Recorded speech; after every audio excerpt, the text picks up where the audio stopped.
कायदा धाब्यावर बसावा पण सत्ता मिळावी ही प्रवृत्ती घातक असून तुम्ही सत्तेचा ताम्रपट घेऊन आले नाही. कधीतरी तुम्हालाही विरोधात जावं लागेल.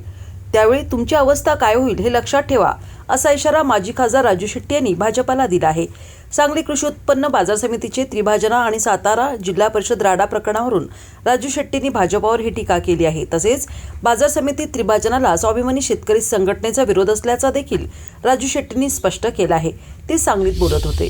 सांगली कृषी उत्पन्न बाजार समितीचं त्रिभाजन करायला स्वाभिमानी शेतकरी संघटनेचा पहिल्यापासूनच विरोध राहिलेला आहे. याचं कारण त्रिभाजन झाल्यानंतर सांगलीची बाजारपेठ सक्षम होईल, परंतु जत आणि कवठेमंकाळ मात्र सक्षमपणानं चालणार नाही आणि त्यामुळं नुकसान होणार आहे ते शेतकऱ्यांचं होणार आहे आणि त्यामुळे त्रिभाजन करण्याची गरज नव्हती. परंतु जर बाजार समिती आपल्या ताब्यात आली नाही तर मग ती कुणाच्याच ताब्यात जाता कामा नये.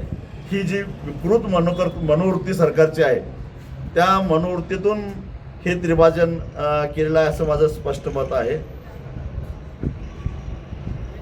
आणि त्यामुळं आणि जे आता संचालक मंडळ सत्तेत आहे त्यांनी सुद्धा त्रिभाजन होईपर्यंत वाट बघितली. खरं तर त्याच्या आधीच त्यांनी न्यायालयाचे दरवाजे ठोठावला पाहिजे होते, परंतु तेही कुठेतरी कमी पडलेले आहेत.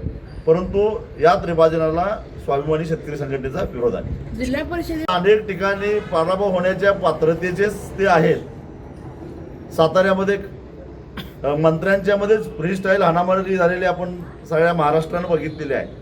काही करा, कायदा धाब्यावर बसवा, परंतु सत्ता मिळवा ही जी प्रवृत्ती आहे ही घातक आहे. आणि आज भारतीय जनता पक्षाचे नेते हे विसरतात, कधी काळी ते विरोधी पक्षात होते आणि त्यांनी काय सत्तेचा ताम्रपट घेऊन आलेले नाहीत.